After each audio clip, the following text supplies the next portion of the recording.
What's up, y'all? It is Friday, and I'm back with another episode of the RoundTable. And as you know, as always, I have a special guest with me. And this is not your first time seeing her because she's been up here before. But I got her all to myself tonight, okay? And so do you. So if you're watching, go ahead and hit that subscribe button. Go ahead and share this because we never know who may need to hear this. So I'm Sandra B. I'm your host. And tonight, the episode is Beyond the Gatekeepers, the real power of self publishing. Okay. Now, I had an author up here before, so hold your horses, don't jump out your seats. But this is another author, and this one has gone through a different process. And she has more information that I think would be a little more helpful to my viewers as far as how to become an author. So, Felicia, introduce yourself to the people again. Hi, everybody. My name is Felicia Edwards. I'm an environmental scientist and an upcoming science fiction author. Yes, yes. So, as y'all know, if y'all have not watched the other episode, make sure that y'all go back and watch them because it's some good information. But I definitely want you to compare because we had a traditional publisher and now we have a self publisher. So, first, tell us the difference between the traditional publishing and a self publishing author for those who may not know. So anybody can self-publish a book as long as you have time to write it and you have reasonably okay writing skills and you have a story to tell. Then you can self-publish. You're responsible for the editing, the advertising, and basically everything a publisher does, opposed to a publishing company where they basically read the story, approve the story, pay for all the books to be made, pay for all the advertising, book signings, editing. They pretty much guide you through the process of getting your book advertised and out there. When you're self-publishing, you're responsible for the majority of that yourself. Okay. And just off the gate, that sounds like it's more expensive, but we're gonna get into that. Let's start. Let's see first what inspired you to even start writing. And how did you decide to turn that inspiration into a published book? So I believe it was Tony Millard, if I'm not mistaken. Well, anyways, some famous author or another said, if there's a story you want to read and it hasn't been written yet, then you must write it yourself. And Wow. so I love science fiction, and there were stories that I was interested in reading, so I wrote them myself. Wow. And I have read her books and they are good. They're very good. And we're gonna talk about those and tell y'all how y'all can, purchase those books for your own entertainment. When you sit down to write, do you have a specific process or strategy that you follow? Yeah, absolutely. So the first thing I like to do, believe it or not, is just come up with, what do I want to write about? So what is this story about? And it can be something really broad, like, I don't know, maybe you want to write about a man named Dave who works at a factory and comes home and finds his wife dead or something. I don't know, right? Very broad idea. And then I like to think about who Dave knows, develop the character sheets. Character sheets should be very specific. It should be like, who the person is, characteristics about them, how old they are, what their personality are, what are their motives, who are the people closest to them, how do they navigate through the world that you're going to create, right?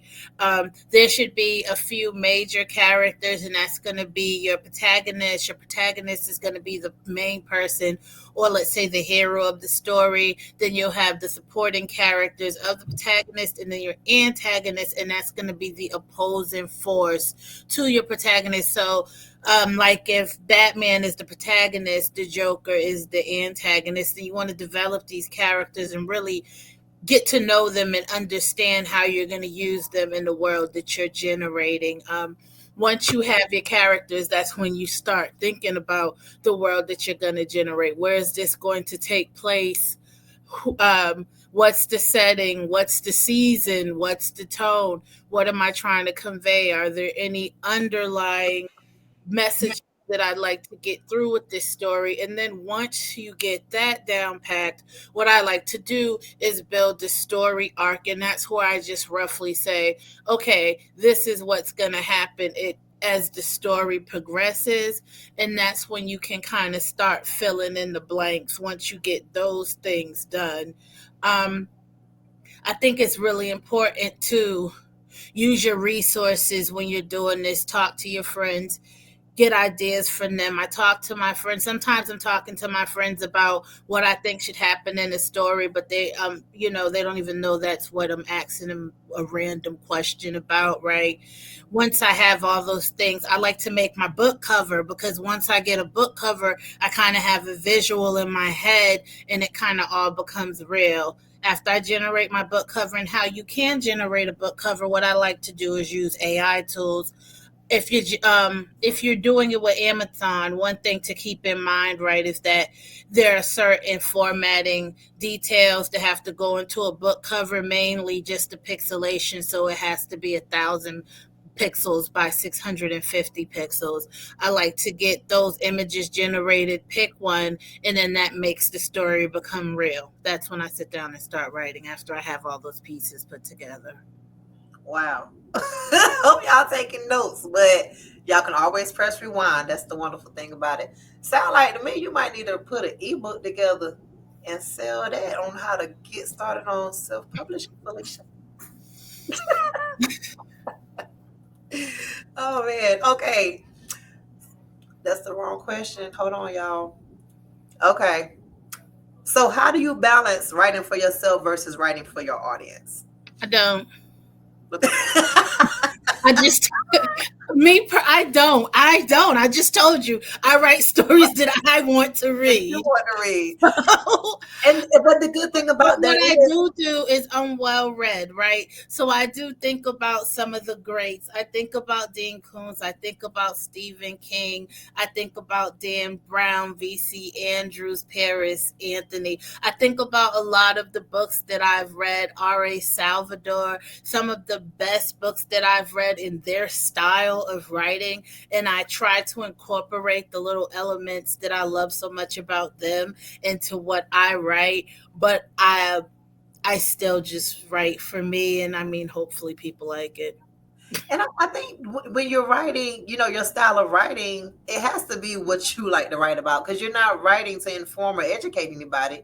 So you see what I'm saying? You don't have a target audience. You just it's gonna reach who it reaches, and there's a space for it because unlike some other people, you're writing out of inspiration of other artists that already has an audience of people, right? Yeah. Yeah. Um, I think that I think that it's so important just to be well read. And if you read a lot, then you kind of know how books go basically, so you're Right. able to take that information and then incorporate that into your own writing. One of my So the book that I'm writing now, I'm thinking about this particular author named John Saul, who writes horror novels, and I'm really like kind of sticking close to some of the books I've read from him, not the story arc, but just the style and how the suspense is built. Because I have so many memories of like reading his books in dark rooms, like petrified. Right. Yeah, I mean, I definitely I don't read a whole lot of fiction books. I just recently became a lover of reading, so I do read a lot of like self-development books. But in school, I think the most suspenseful author I could think of is like R.L. Stein. That was my series. I remember that. R.L. Stein had me hooked. I loved horror and thriller movies. So, oh, hey, Moody. Hush, be quiet. So yeah, so that's why the suspense out of your books really draws me in. It's like when you said science fiction, I'm like, am I science fiction? But one thing I realized back in the day, I used to watch Sci-Fi Channel all the time. I used to watch like what was that show? What's her name? Scully and somebody. Everybody know that X-Files. X Files. Yes, I used to watch that, and then I got in high school and I hated science and I stopped watching sci-fi. Like anyway, that's a whole nother story. Um, let's see. Can you break down, which I know you can, this step-by-step process someone should follow if they want to self-publish? Sure, absolutely. So we'll break this down. First, the first thing you have to think about is, what do you want to self-publish? Do you want to make an audio book? Do you want to make a hardcover, paperback, a hard copy, or do you just want to make an ebook, or do you want to do all three? So to make there are different platforms, but I can only speak to what I use. I like to use Amazon. So Amazon KDP, Kindle Direct Publishing. I believe Sandra's going to provide a link in the description.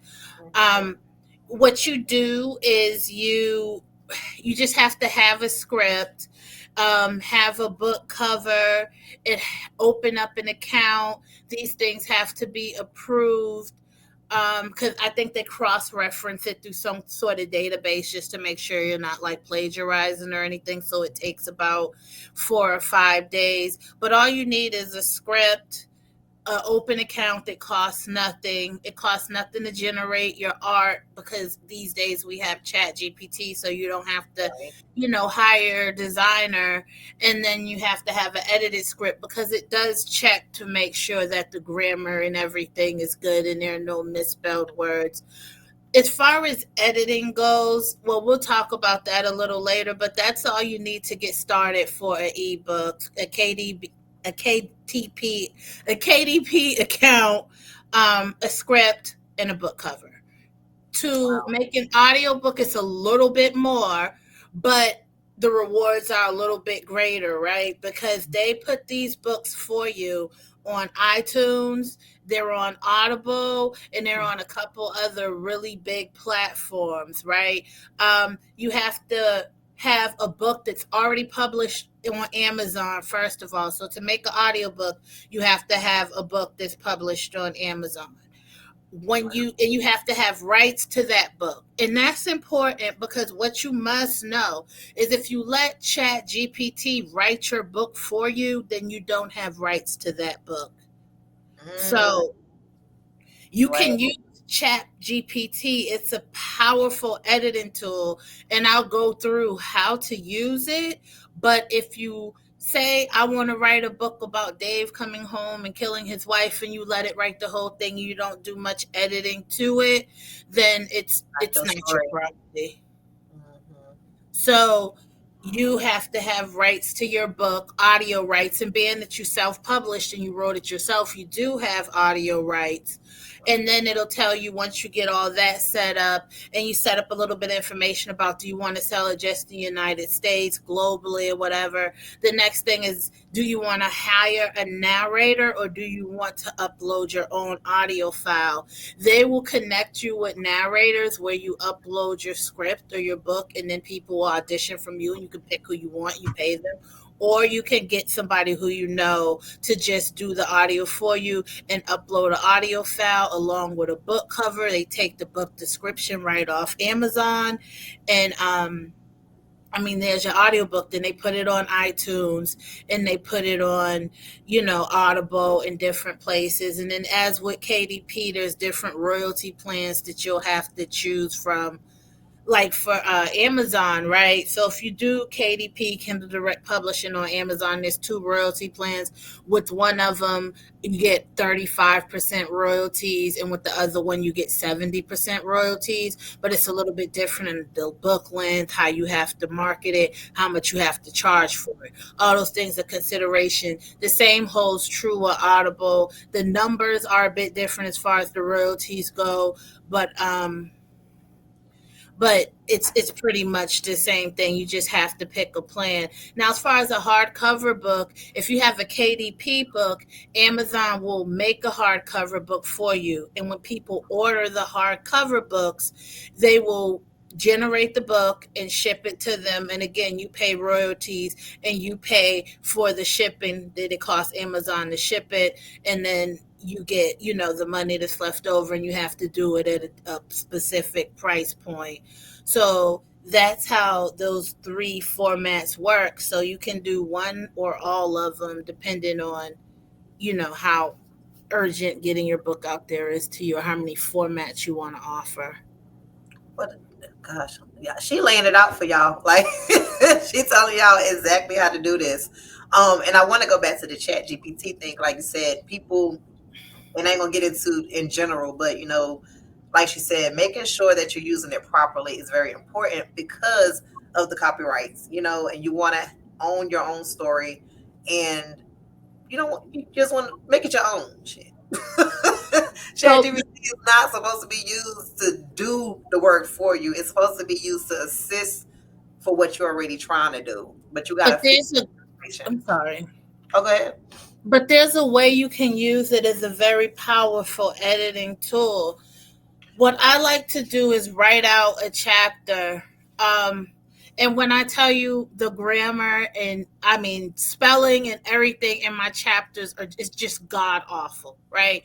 But what Chat GPT allows me to do is I don't have to think about what I'm writing, so the story can just flow. I can just write it. He said this, she said that, this happened, that happened, it happened there. It was windy outside, it was sunny, he was sad, they felt this way, they felt that way, these things happened, this was the atmosphere. I can write a whole chapter and I don't even have to make paragraphs.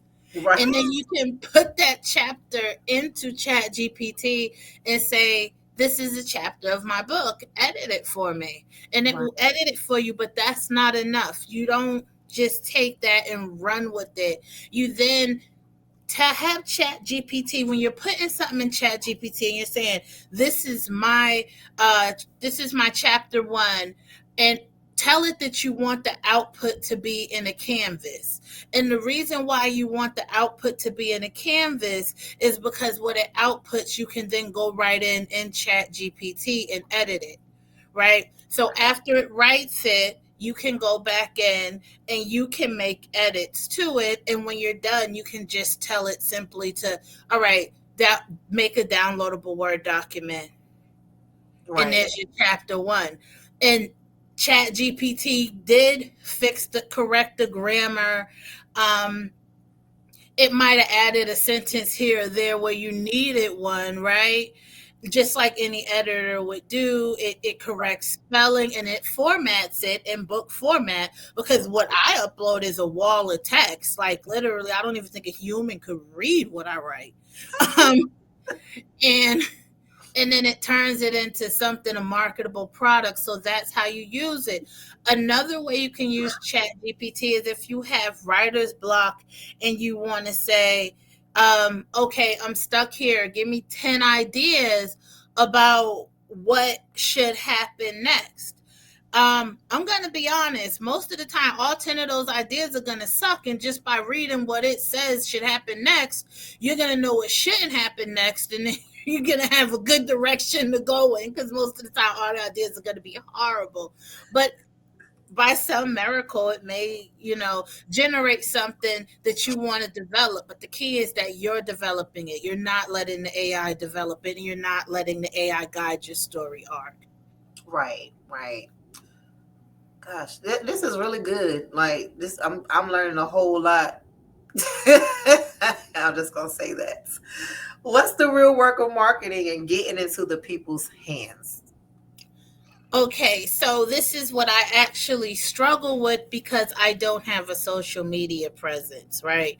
Okay. Um, I do have a plan once I have the products that I want to have, but I would just say, hooking it to or linking it to your social media pages, telling people about it, making sure you have a good description on the back of the book, because that's what makes people decide if they want to buy it or not to begin with. Okay. Making sure that the beginning is good enough so that when people download a sample, because most people are going to download a sample, that Right. they want to keep reading. So making sure that prologue or that first chapter is solid, and then just sharing it with people. linking it to these accounts. If you have a podcast or somebody with one, hint, Sandra, go up there and talk about your book. Right. Just getting the information out there to as many people as you can. Amazon has an authors page. That's another thing. You can actually set up an authors page on Amazon to share on your social media accounts and link all your work to that authors page. So you just really, I would say, just learn your resources and what's available to you, figure out which ones you're comfortable with, and then use those as marketing tools. Right. That's good. So I want to go back to I guess like I know I mentioned earlier, it sounded like, getting a publisher or the traditional way of publishing and having to do it your own. What is the price comparison? Like, as far as which one is easier or more cost friendly to start? So if you can get a publisher to get your book, they give you a huge advance and they say, hey, here's some money, keep writing. So I'm not discouraging that. If you're that good and you want to send your books off to publishers, by all means, the traditional route, I don't see anything wrong with it. However, if you're going the traditional route and it's not working out for you, then there is an option. It just takes a little bit more time and research because you're going to have to learn how to do all these things yourself, right? Um, do it yourself. So I don't know if there's a better route. I know that getting a publishing company to do it is probably a more profitable route, right? Right, But if right, you're interested in building your brand and getting your name out there and the publishing isn't happening for you right then, just get started. Get your work out there. right. Let some people know who you are and then continue, the traditional publishing route. Right. And then, like you say, word of mouth is huge. And I think people, because one question I had was, do you believe that authors need to build a platform such as social media, podcast, and something like that? And even though you don't have social media, you do have platforms, and you have people that have social medias. Mhm. So again, it's about leveraging your resources, y'all. It's not about you having to be the one that has everything. Learn to leverage. This is something that I think people really underestimate the power of leveraging people and resources. Let's see. Glad we can edit this because I'm gonna take a few things out. I think I was a little bit too shady when I said something about unlike other people, but I'm gonna edit that. Yeah. But I don't care. Sorry. Okay. So, is writing talent enough, or is publishing more about strategy than art, in your opinion? So, writing and publishing are two different things. They're apples and oranges, right? It's like, I mean, some people think just because they can write, they can publish a book. I mean, I so mean, they can if they do it themselves. We're talking about self publishing. So, if you can write, you can publish a book. Like, how successful your publishing is, I would imagine you would have to do some research, build some strategies, figure out the best way to go about doing it, right? But okay, I mean, yeah, writing is enough. If these days, if you can write, you can publish. okay. So you don't necessarily have to have both. You don't I have to guess. have anything. If you can't write, you can publish. You can publish the most horrible book in the world. Like you Just might can not, just might not be profitable, or you might look up and find somebody that want to read it. exactly. And then something, books are like relationships where they say there's somebody for everybody. Right. There's somebody that's Book gonna out like your horrible book. there. Oh man. So if someone wants to profit from marketing, what do you feel is most important? The story, the strategy, or the actual marketing?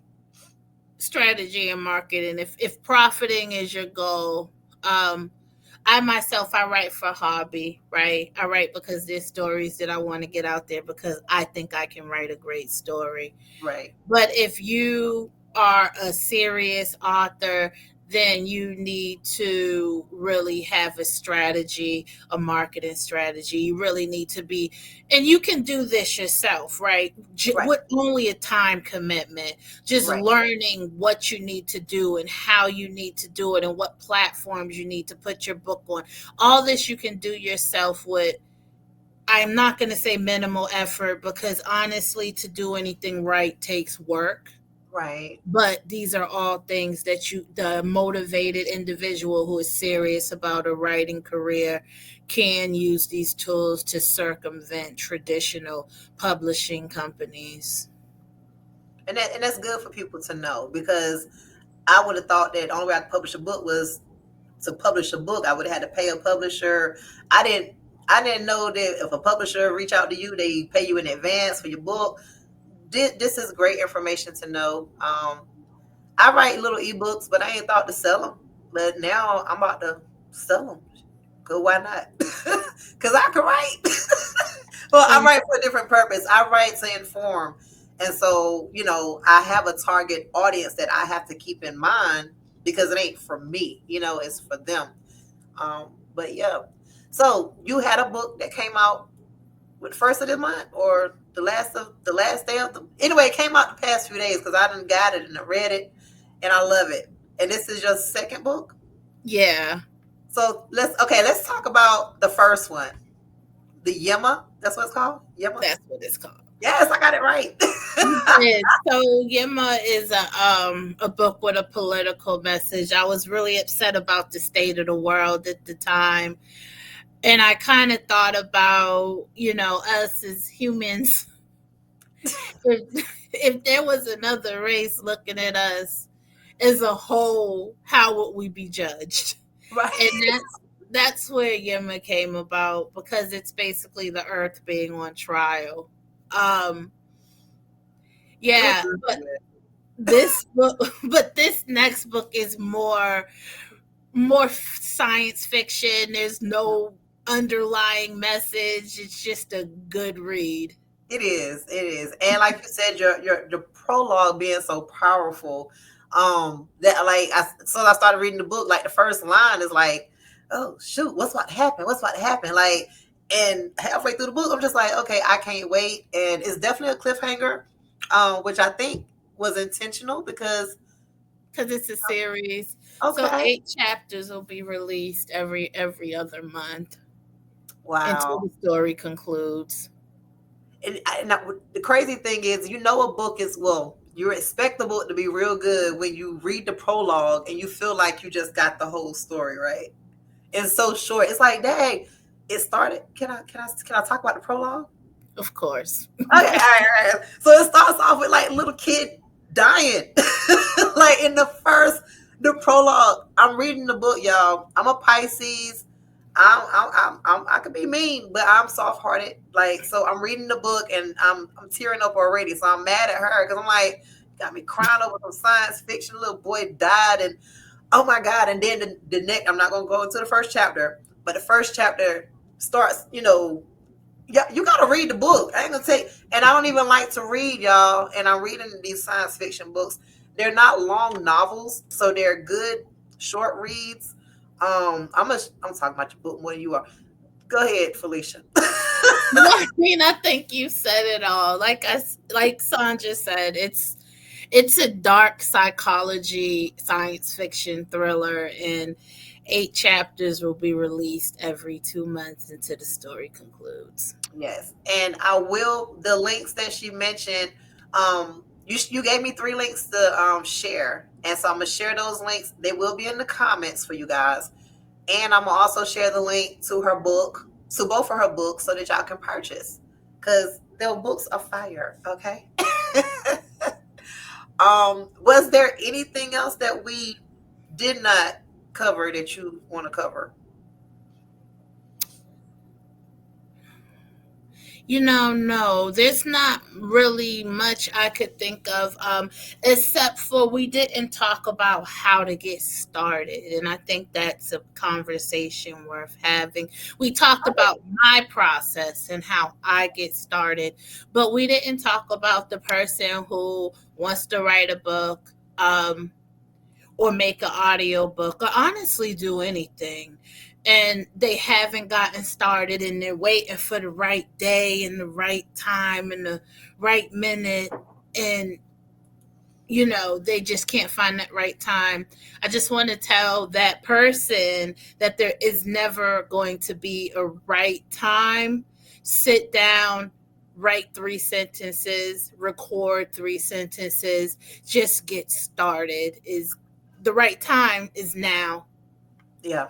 Yeah. And that's the biggest step. Like most people never do anything because they just never start. Once you get started, that's when the momentum starts to build.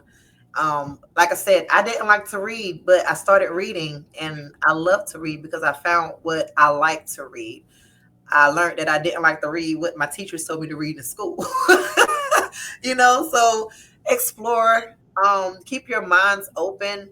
There's a And it's whole world out here, and you know. establish a habit. Write a little bit every day, even if it's just 3 sentences. You're not going to write a book in In a day.2 weeks, right? But you can establish a habit that is going to get you to enjoy writing, is to where you're well on your path to writing a book in a few weeks. These changes, they're micro changes that they compound. If you write 3 sentences a day in a week, you have 4 paragraphs or something. I don't know. My point is, these micro changes or these micro actions compound and they add up to whatever it is you're trying to do. So basically, just get started, expect to work hard, expect to dedicate your time, make it a habit, and don't look for shortcuts, and you can get it done. I think that's the problem. Everybody wants stuff done, so fast, and um, just let it cook. Like Glorilla says, just let it cook. Like you said, look piece by piece. I think about the snowball effect. Start off as a small ball, and as you roll it down the hill, it picks up more, and then you got this big, massive ball. So start with what you have, and what you don't have, use your resources to find it and get it. This episode right here gave you plenty of resources for free to leverage if you are serious about trying to write a book. And I appreciate you, Felicia, for taking your time out to come up here again and to share such valuable information about self publishing as an author. You have anything else? Got nothing. Just good luck. Well, Whoever's thank you trying so to much. do Y'all it. make sure y'all get that book. If you have to, they're both great books, but I will say the second one is better. So that's good because each book should be better and better, or at least be the same. And the first one was very good. The second one was even better, and so I'm expecting and I'm looking for more. Um, Ready for her books to drop. So yeah, and you have an author page on Amazon. Not yet, not to Okay, finish the series. Remember, this is in its that's right. infancy. So I'm developing plans and strategies. I'm doing the research. That's why I didn't mind sharing it with you guys. It's fresh in my Right. mind. And this is a developing project. Well, I'm trusting the process, and I'm excited, and I'm supportive to it, and I can't wait for the next book to come out. Well, y'all know what to do. Make sure y'all share this. If you have not subscribed, hit subscribe button. If you want to be part of this show, if you have a topic you want to hear, just shoot me a message. Whatever platform you are watching this on, just shoot me a message. I ain't about to leave all the links and stuff. I'll drop the links in the comments, and I will see y'all next time on the round table. Y'all have a good night.